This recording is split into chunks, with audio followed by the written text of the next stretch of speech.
Join Forum IAS Academy, trusted by hundreds of toppers, including IAS Rank 1 Shruti Sharma.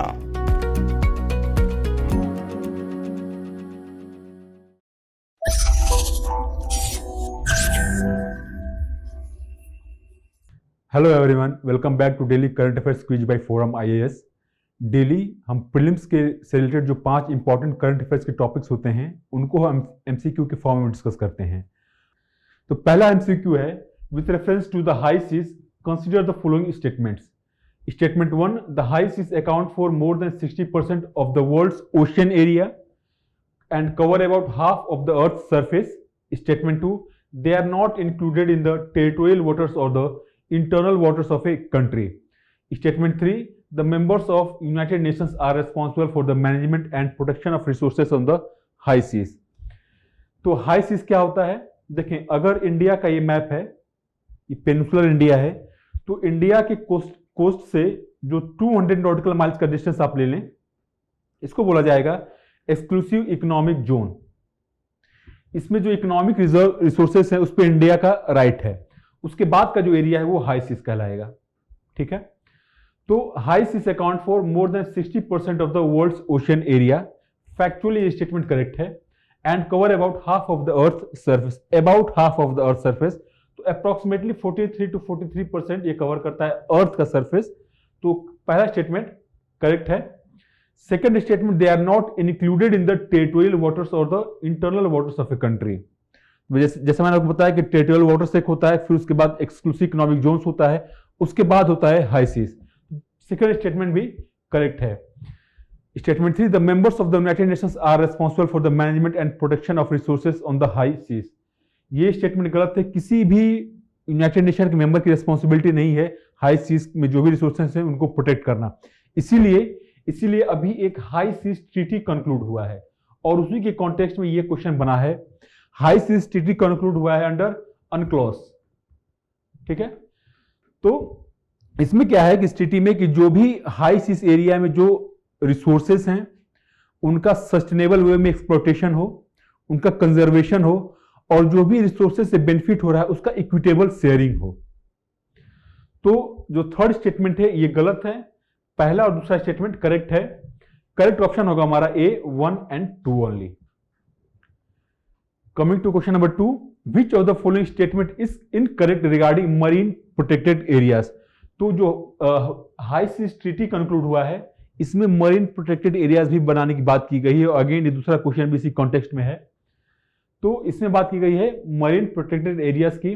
Statement 1, option A, the main focus of MPS is to protect marine habitats and the variety of life that they support. Option B, this can be called the national parks or wild reserves of the oceans, wildlife reserves of the oceans. Option C, it allows people to use area in ways that do not damage the environment. Option D, MPS cannot be established along the coastline. अगर आप marine protected areas को आप पढ़ें, आप समझें, तो common sense ये suggest करता है कि तीनों स्टेटमेंट्स करेक्ट है जो पहले 3 स्टेटमेंट्स हैं, because it talks about protecting marine habitats and variety of life, means की जो भी रिसोर्सेस है वहां पे उनका प्रोटेक्शन। फिर है कि they are comparable to national parks और वाइल्ड लाइफ सेंचुरीज। तो जैसे कि लैंड एरिया पे नेशनल पार्क्स होते हैं वाइल्ड लाइफ के प्रोटेक्शन के लिए, कुछ कोई थ्रेटेंड स्पीसीज है उसके प्रोटेक्शन के लिए, उसी तरीके से आप देखेंगे यहाँ बात हो रही protect marine habitats and variety of life. तो दे आर सिमिलर, मतलब कि जैसे कि लैंड पे नेशनल पार्क्स है वैसे ही मरीन प्रोटेक्टेड एरियाज है ओशंस में। और थर्ड स्टेटमेंट भी करेक्ट है, थर्ड ऑप्शन, क्योंकि इट डू नॉट, कि जो भी यूज हो रहा है वहां पे उस एरिया का वो कहीं से भी उस इन्वायरमेंट को डैमेज ना करे, जैसा कि नेशनल पार्क्स में होता है। तो ऑप्शन सी भी करेक्ट है। ऑप्शन डी है, MPS can not be established along the coastline, ये गलत है स्टेटमेंट।